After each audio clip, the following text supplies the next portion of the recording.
Assalamualaikum warahmatullahi wabarakatuh. Halo semuanya, perkenalkan nama saya Giska Helsiana dengan NIM 23111328. Di sini saya akan menjelaskan tentang keterampilan berbicara, yang dimana mata kuliahan keterampilan berbahasa Indonesia dengan dosen pengampu Ibu Sri Ahlani MPD. Yang pertama, saya akan menjelaskan pengertian berbicara. Berbicara adalah suatu kegiatan menyampaikan ide, gagasan, serta pendapat kepada orang lain dengan cara berbahasa lisan. Di sini saya akan menjelaskan, yaitu tujuan berbicara. Tujuan berbicara di sini terbagi menjadi 4. Yang pertama, tujuan ekspresi. Dengan berbicara, kita dapat mengekspresikan bagaimana diri kita pada saat itu. Yang kedua, yaitu tujuan sosial. Tidak bisa dipungkiri bahwasanya manusia adalah makhluk sosial yang tidak luput dari sesama manusia lainnya. Begitu pula dengan berbicara, kita bisa membangun hubungan yang harmonis untuk berlangsungan kehidupan dalam aspek berbicara atau berkomunikasi. Sedangkan yang ketiga adalah tujuan ritual. Tujuan ritual di sini adalah tujuan yang digunakan oleh para ahli-ahli agama untuk menerangkan atau memberikan pesan kepada orang-orang yang menganut agama tersebut. Sedangkan tujuan yang keempat yaitu tujuan instrumental. Tujuan instrumental di sini adalah tujuan yang diarahkan kepada hal-hal tertentu seperti tujuan untuk mendapatkan pekerjaan, tujuan untuk mendapatkan jabatan, dan lain sebagainya. Kita melanjutkan poin yang ketiga, yaitu faktor-faktor yang mempengaruhi keterampilan berbicara. Faktor yang pertama adalah faktor keluarga. Seperti mana kita ketahui, faktor keluarga adalah faktor yang paling signifikan terhadap keterampilan berbicara seorang anak. Bisa kita lihat, anak-anak yang memiliki keterampilan berbahasa yang bagus cenderung dia banyak berkomunikasi dengan orang tuanya, dan bisa kita lihat anak yang yang keterampilan membacanya bisa dibilang kurang, mungkin anak tersebut tidak diberikan kesempatan untuk orang tuanya mengeluarkan pendapat atau kurang mendapat interaksi yang kembali antara orang tua dan anaknya. Faktor yang ketiga adalah faktor dari lingkungan sekolah.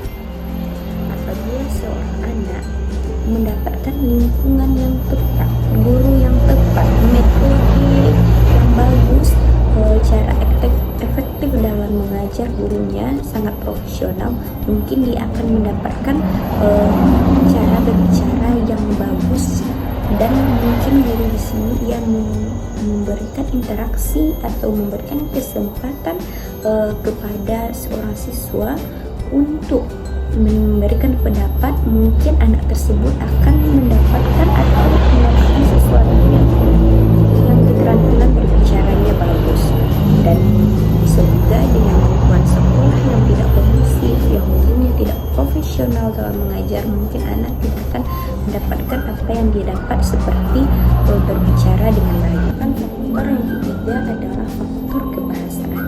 Apabila seorang anak memahami kebahasaan secara bagus, mungkin dia akan mengetahui apa yang dia lontarkan dengan bagus, dengan sopan, berdasarkan syarat-syarat dalam berbicara, keterampilan berbicara yang bagus. Sedangkan faktor yang ketiga adalah faktor non kebahasaan.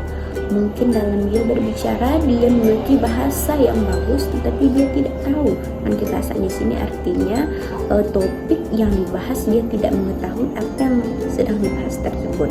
Sedangkan faktor yang kelima adalah faktor psikologis. Faktor psikologis mendukung keterampilan berbicara. Hasil jika seorang anak memiliki keterampilan berbahasa yang bagus, tetapi psikologinya kurang atau dia lagi berbicara, mungkin dia tidak percaya diri, gugup, dan lain sebagainya, akan mengurangi berbicara yang bagus.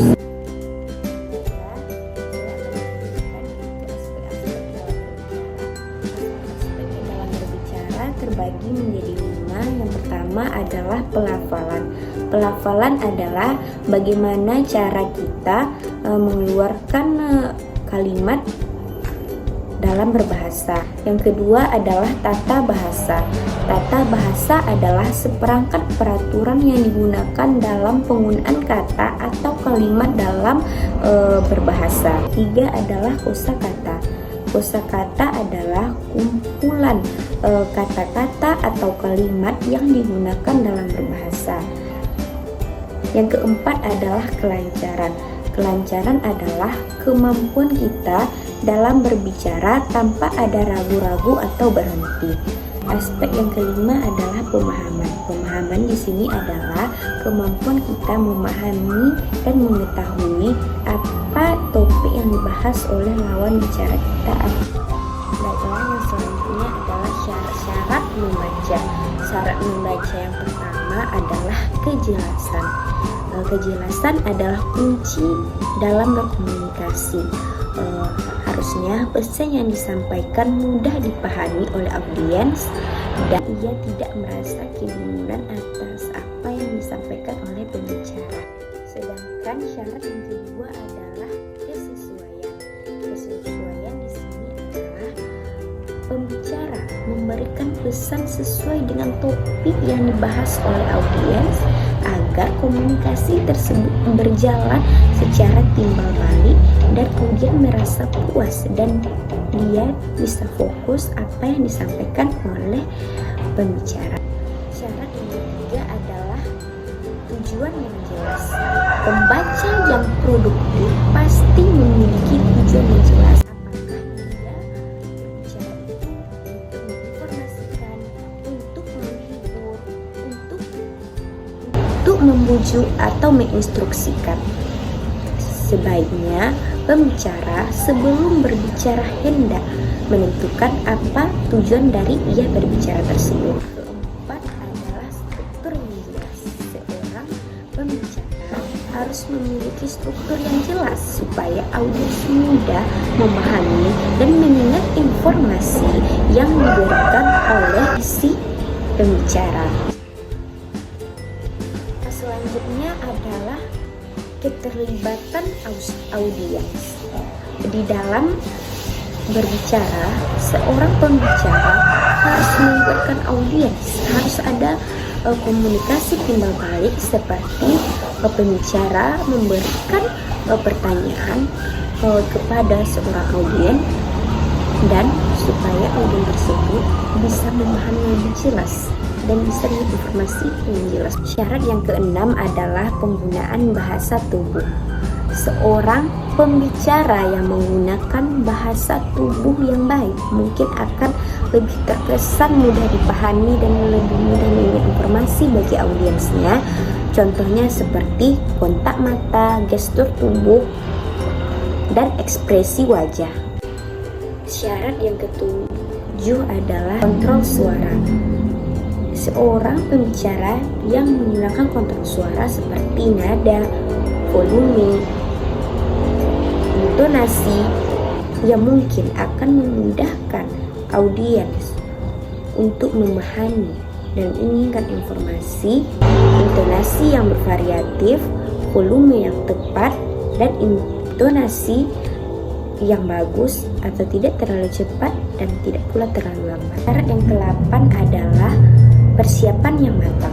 Seorang pembicara yang mempersiapkan dirinya jauh-jauh hari lebih efektif daripada seorang yang tidak menyiapkan sama sekali. Pembicara yang menyiapkan pasti lebih percaya diri dan tidak gugup. Seperti penguasaan materi, pelatihan berbicara, antisipasi pertanyaan atau tantangan. Selanjutnya, yang 9, adaptasi terhadap situasi. Pembicara yang baik pasti dia bisa membaca situasi dan kondisi tempat dia berbicara tersebut. Ciri-ciri pembicara yang ideal. Yang pertama adalah kemampuan kemampuan komunikasi yang jelas. Seorang pembicara yang mampu berkomunikasi yang jelas, yang mudah dipahami orang lain, dan orang lain tersebut bisa menyimpan informasi yang dia sampaikan dengan baik, maka si pembicara itu berarti dia sudah berhasil menjadi pembicara yang baik. Sedangkan yang kedua adalah artikulasi dan suara yang jelas. Di sini adalah suara lantang, tidak berbisik-bisik, jelas, tidak bergumam. Itu merupakan tantangan sendiri bagi si pembicara agar bisa mengkondisikan suaranya dan artikulasinya supaya audiens bisa memahaminya. Yang ketiga, pemahaman yang mendalam. Seorang pembaca yang memiliki pemahaman yang mendalam, yang dia tahu dengan baik materi yang akan disampaikannya, memungkinkan para audiens mendapatkan informasi yang baik dan mudah dipahami dan bisa diterapkan oleh audiens dalam kehidupannya sehari-hari dan menambah ilmu bagi dia. Sedangkan yang keempat, penguasaan terhadap bahasa tubuh, karena seorang audiens yang memiliki gestur tubuh yang baik, yang memiliki kontak mata yang baik, ekspresi yang baik, akan membuat audiens lebih memperhatikannya dan tidak mengabaikannya, dan audiens bisa menerima informasi atau apa yang dibicarakan oleh si pembicara. Yang kelima, empati kepada audiens. Seorang pembicara yang ideal pasti memperhatikan audiens, apa yang dibutuhkan oleh audiensnya, supaya dia mengerti apa yang harusnya ia bicarakan, apa solusi yang harus dia berikan kepada audiensnya tersebut. Yang keenam adalah kemampuan mendengarkan. Kita ketahui saat ini kemampuan mendengarkan sangat minim oleh orang-orang, dia mengabaikan apa yang dibicarakan oleh orang lain, termasuk pembicara yang ada di depannya, dan itu harus dihilangkan, dan seorang pembicara harus bisa mendengarkan audiensnya supaya dia tahu apa yang harus dia berikan pada audiensnya, dan audiens tersebut merasa dihargai dan ia berbicara dengan orang yang tepat, dan pembicara tersebut oleh kepercayaan terhadap si pembicara tersebut. Pembicaraan tersebut mendapatkan kepercayaan dari audiensnya. Yang ketujuh, percaya diri dan tidak arogan. Mengimbangi diri dengan percaya diri dan mengimbangi juga dengan rendah hati, memungkinkan audiens menerima dengan baik apa yang dibicarakan oleh si pembicara. Yang ke-8, penggunaan humor atau narasi. Penggunaan humor yang tepat dalam beberapa teks agar apa yang dibicarakan oleh pembicara menarik oleh audiens dan audiens lebih mudah mengingat informasi. Yang ke-9, fleksibilitas dan adaptasi. Seorang pembicara yang ideal, dia mampu beradaptasi terhadap audiensnya, baik itu waktu, tempat, materi, dan sebagainya. Yang 10, manajemen waktu yang baik. Seorang pembicara yang ideal pasti menghargai waktu dan stop pada waktu yang telah ditetapkan. Baiklah, saya akan melanjutkan poin yang ke-7, yaitu jenis-jenis berbicara. Jenis-jenis berbicara yang pertama yaitu berdasarkan situasi berbicara. Berdasarkan situasi berbicara yang pertama yaitu berbicara formal. Berbicara formal adalah berbicara berdasarkan aturan atau kaidah dalam berbahasa, yaitu bisa beraturan berdasarkan penggunaan pelafalan, penggunaan tuturan bahasa. Maksud aturan pembicara di sini yaitu aturan penggunaan bahasa baku dan dalam penuturan bahasa.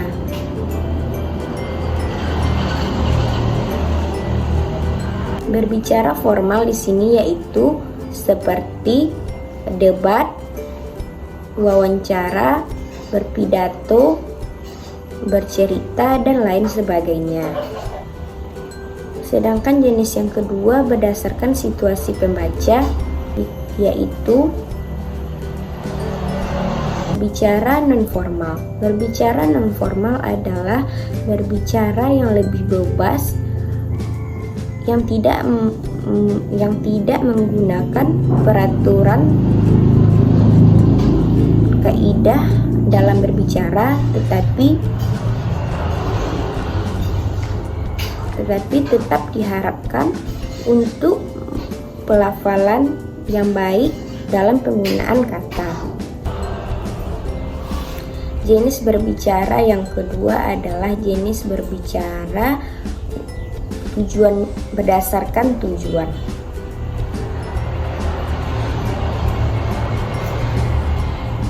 Jenis berbicara berdasarkan tujuan yang pertama adalah berbicara untuk menginformasikan. Berbicara untuk menginformasikan adalah memberikan informasi, pesan, ataupun petunjuk untuk lawan bicaranya. Sedangkan yang kedua adalah jenis berbicara untuk menghibur. Tujuan jenis berbicara untuk menghibur yaitu bertujuan untuk memberikan kebahagiaan kepada orang lain, contohnya seperti puisi, bernyanyi, berikan motivasi, dan sebagainya. Sedangkan jenis berbicara berdasarkan tujuan yang ketiga yaitu berbicara untuk meyakinkan. Berbicara untuk meyakinkan di sini yaitu berbicara dengan tujuan meyakinkan seseorang atau mempengaruhi seseorang dalam kita menuturkan kalimat atau kata yang keluar dari mulut kita. Jenis yang ketiga yaitu berdasarkan penutur. Jenis yang pertama yaitu berbicara seorang atau menolong. Berbicara seseorang yaitu ia hanya berbicara dia sendiri, contohnya seperti pementasan seni drama pada karya seni. Sedangkan contoh yang kedua yaitu jenis berbicara antar pribadi atau dialog. Di sini menggunakan seorang pembicara dan seorang lawan bicara. Contohnya seperti sedang menelpon dan kehidupan berbicara dalam kehidupan sehari-hari. Ketiga, berbicara antar kelompok. Berbicara antar kelompok yaitu berbicara antara kelompok satu dan kelompok lainnya, atau seorang individu berbicara ke kelompok lain, contohnya seperti demo. Jenis berbicara yang keempat yaitu jenis berdasarkan metode. Jenis berdasarkan metode terbagi menjadi 4. Jenis yang pertama yaitu berbicara secara mendadak. Berbicara secara mendadak yaitu berbicara dengan metode yang serta-merta atau yang digunakan hanya sesaat itu saja, atau metode yang dilakukan secara spontan oleh kita. Dua jenis berbicara berdasarkan metode yaitu metode membaca naskah. Metode membaca naskah adalah metode yang memiliki mimik wajah secara formal atau gestus secara formal yang dilakukan oleh seseorang. Sedangkan metode yang ketiga yaitu metode menghafal. Metode menghafal di sini adalah metode yang digunakan tanpa melihat teks. Metode teks cenderung lebih susah karena dia mengingat tanpa melihat naskah dan bisa terjadinya kelupaan teks dalam berbicara. 4. Berbicara ekstemporer. Berbicara ekstemporer yaitu memadukan antara metode naskah dan metode menghafal. Biasanya seseorang setelah ia berbicara dengan panjang lebar dengan isi pemahamannya sendiri tanpa naskah dan dilanjutkan dia membaca naskah atau mengambil poin-poin penting dari apa yang telah ia sampaikan tersebut. Baiklah, saya akan melanjutkan poin yang ke-8, yaitu strategi dalam berbicara. Strategi dalam berbicara yang pertama yaitu strategi metode ulang ucap.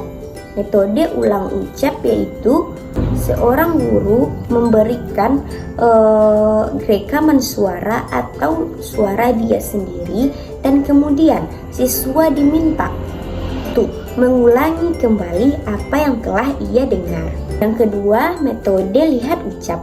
Siswa diberikan sebuah gambar oleh gurunya, kemudian siswa tersebut diminta untuk mengucapkan apa yang telah ia lihat. Strategi yang ketiga yaitu strategi memerikan. Strategi memerikan di sini ialah contohnya seorang guru memberikan sebuah gambaran kepada siswanya, setelah itu siswa memperinci, menyimpulkan apa yang telah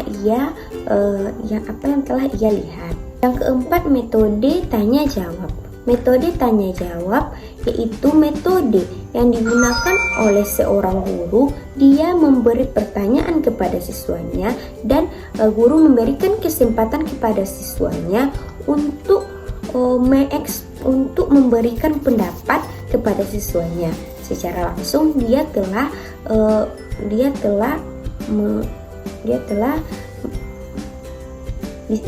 yang dimaksud dengan metode tanya jawab. Guru memberikan pertanyaan kepada siswa, setelah itu siswa merespon apa jawaban dari pertanyaan guru.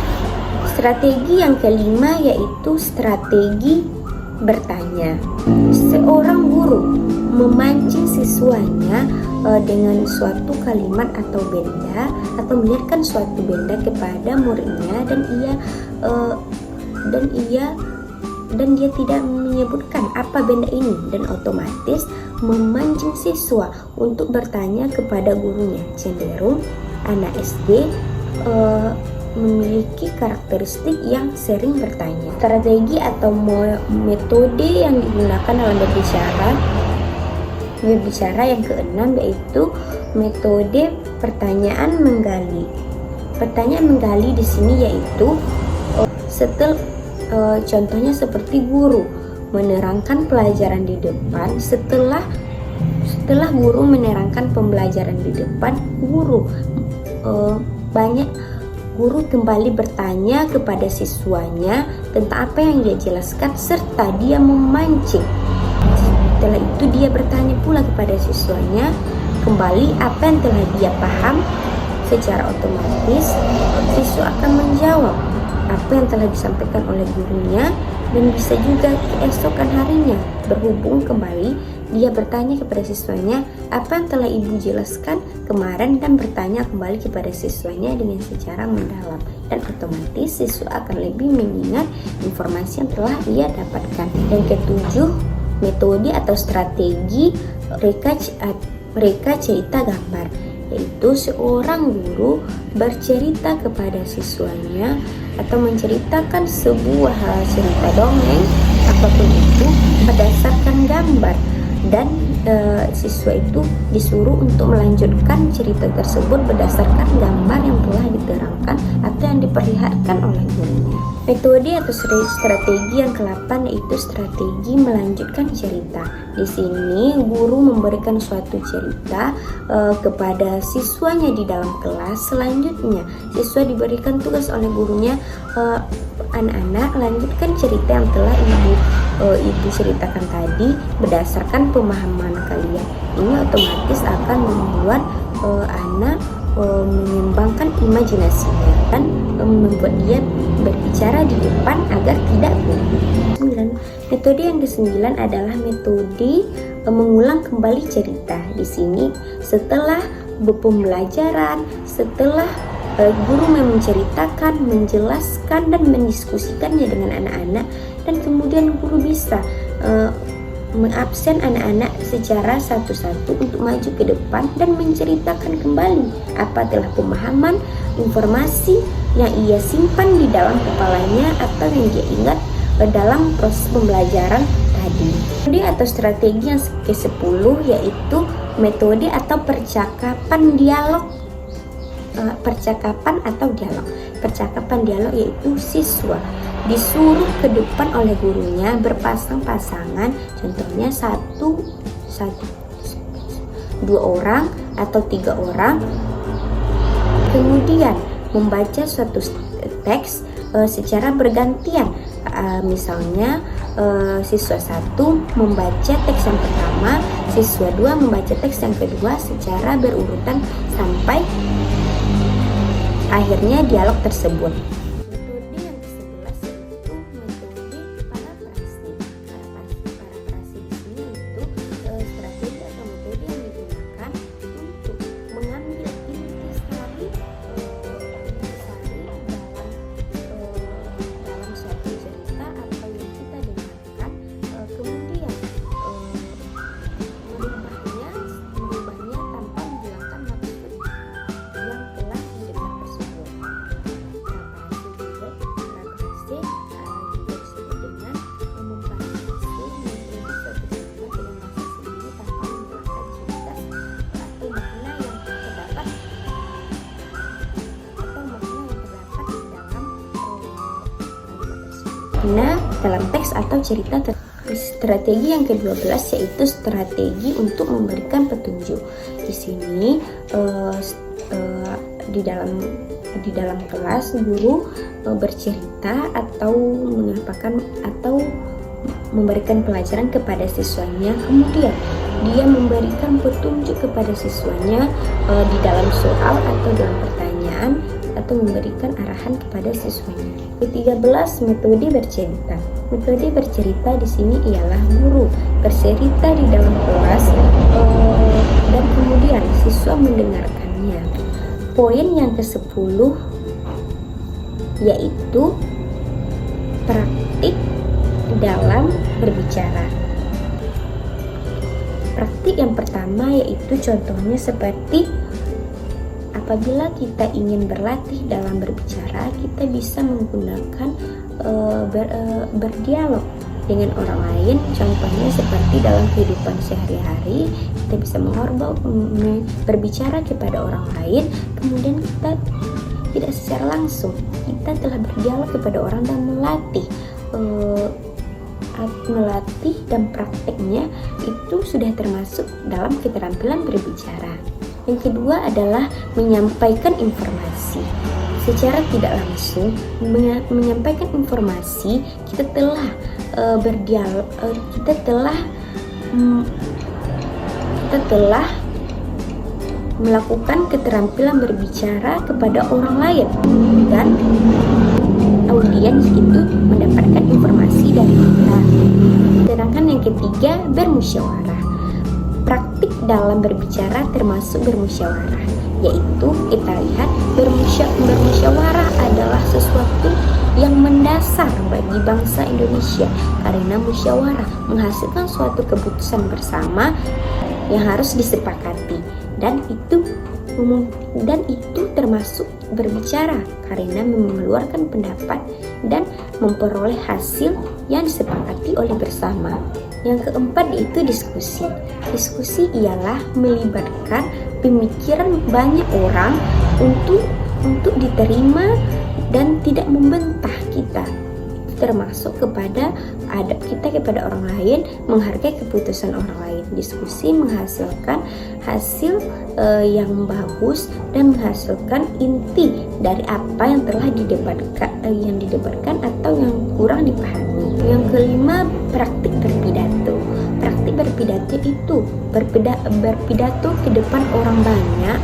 Kita menjadi pusat perhatian orang tersebut, termasuk dalam praktik berbicara. Karena di sini itu kita menyampaikan ilmu pesan yang bermanfaat kepada orang lain. Mungkin sampai di sinilah video saya. Terima kasih kepada teman-teman dan ibu yang telah menonton sampai akhir. Saya meminta maaf atas kekurangan dan kesalahan saya akhiri dengan mengucapkan wabillahi taufiq wal hidayah. Wassalamualaikum warahmatullahi wabarakatuh.